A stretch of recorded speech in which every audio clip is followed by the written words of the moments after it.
मैं जीत की बात करूं, लेकिन उससे पहले एक और चीज अप्रत्याशित है। ये शून्य का आंकड़ा जो दिख रहा है, कम से कम इस बात का क्रेडिट जन स्वराज में प्रशांत किशोर को दिया जा रहा था, मनोज जी, कि मुद्दों पर ले आए चुनाव, इसकी बातें की जा रही थी। भले इससे अलग इत्तेफाक आप दूसरी पार्टियां रखें, इसके बावजूद वो मुद्दों की बात कर रहे थे, वो पलायन की बात कर रहे थे कि क्यों आपने ट्रेन दे दिया, ट्रेन की बोगियों भर करके युवा दूसरे राज्यों में, गुजरात में, तमिलनाडु में क्यों जाएगा काम करने के लिए। पलायन की बात, रोजगार की बात लगातार कर रहे थे। लेकिन इसके बावजूद अगर बिहार 0 देता है तो इसके मायने क्या हुए?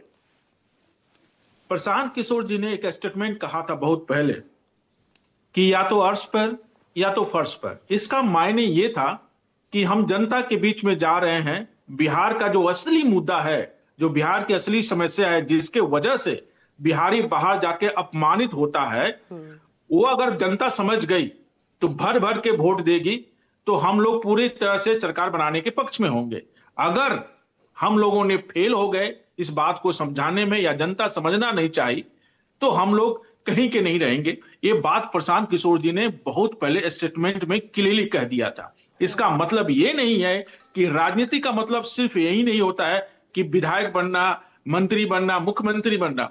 राजनीति का मतलब ये भी होता है कि आपका राजनीतिक भूचाल ला दे। बिहार में प्रशांत किशोर और जन स्वराज के उदय से एक बिहार में राजनीतिक भूचाल आया, जहां की जनता, जहां के राजनेता, जहां के राजनीतिक दल कभी पलायन की बात नहीं करती थी, पलायन की बात करने लगी थी।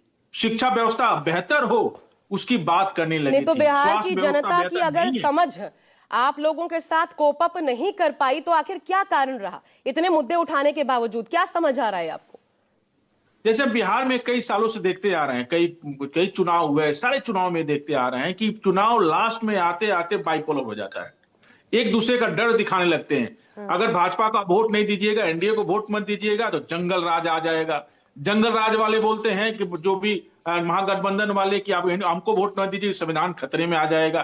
तो बाकी जो बिहार के मुद्दे हैं ना, लास्ट में आते आते धूमिल हो जाती है। और एक बहुत महत्वपूर्ण बात आपको याद होगा, या मीडिया वाले बहुत इसको उछाल रहे थे कि प्रशांत ने 3-4 महीने ये भविष्यवाणी की थी कि अगर जदयू को जो स्थिति बिहार की इस समय है, 25 सीट से ज्यादा है तो मैं राजनीति छोड़ दूंगा। बहुत लोग पूछने वाली थी जी।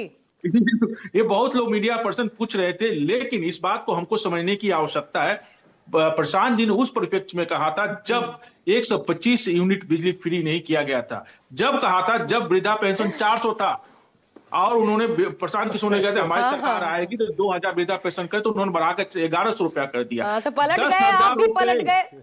मतलब हमें प्रशांत किशोर के बयान का इंतजार नहीं करना पड़ेगा, आपने वो पिच तैयार करनी शुरू कर दी। राजनेता बन चुके हैं प्रशांत किशोर। हम लोग जानते हैं। ये बताइए 10,000 रुपए महिलाओं के खाते में डाले जाएंगे। फरवरी में बिहार का बजट निकलता है, उस बजट में इसका मेंशन कहाँ है? 125 यूनिट बिजली फ्री की जाएगी, और कितना इसका बर्डन बिहार के बजट पे आएगा, उस बजट में लेखा जोखा होता है उसका कहां? वो तो मोहम्मद अकबर जी अभी बता देंगे ये सवाल अगर सुन रहे होंगे तो। लेकिन तो पहले ये बताइए ना, यानी प्रशांत किशोर बिहार की राजनीति अभी छोड़ने नहीं जा रहे ना? नहीं, बिल्कुल हम लोग बिहार की राजनीति नहीं छोड़ने जा रहे हैं। हम लोग फिर जनता के बीच में जाएंगे, पब्लिक बीच में जाएंगे, जो हमारा मुद्दा है उसी मुद्दे को पकड़ के लेके आएंगे। जाति पाति और धर्म की राजनीति करने वाले हैं हम भाई देखिए, सरकार किसी की बने, जनता किसी के, मुख्यमंत्री कोई भी बने, बिहार सुधरना चाहिए। अगर हमारे आवाज उठाने से बिहार में कुछ प्रगति आई, वृद्धा पेंशन 400 से 1100 हो गया, अगर महिलाओं के खाते में 10,000 रुपया पहुंच गए, नहीं ये तो क्रेडिट तेजस्वी यादव भी ले रहे हैं, आप भी ले लीजिए, उसमें कोई बात नहीं है। लेकिन हम भी चाहेंगे प्रशांत किशोर बने रहे, मुद्दों की बात तो बिहार में होनी चाहिए। लेकिन मनोज कुमार जी,